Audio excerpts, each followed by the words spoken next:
পুরাতন জমিদার বাড়িগুলো এত সুন্দর আর এত ভালো দেখলে আপনার প্রাণটা জুড়িয়ে যাবে যা বরাবরের মতো।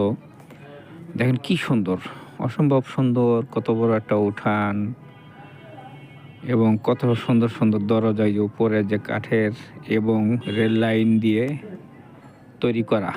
বেশিরভাবে এগুলা কাঠ, কি কাঠ, সম্ভবত শাল কাঠ হবে। সেই আজকে থেকে 400 বছর, 300 বছর, 500 বছরকার আগেকার সেই সব জমিদার বাড়ির কাঠগুলো আজও অমলিন। প্রত্যেকটা রুমের মধ্যে টেরাকোঠা, যেখানে মূর্তি রাখা হইতো, তারা মূর্তি পূজা করত। আর এত সুন্দর কারুকাজ, মাশাআল্লাহ, দেখার মতো। এত বড় একটা বিল্ডিং, 3 তলা, আজও ক্ষয়ে ক্ষয়ে পড়ে যাচ্ছে। রড, সিমেন্ট, বালি বাদ দিয়ে তৈরি করা, চুনা পাথর এবং সুরকি দিয়ে। এই যে ক্ষয়ে গেছে, দেখেন এখানে ছাদটা পড়ে যাবে, যে কোনো সময় পড়েও গেছে।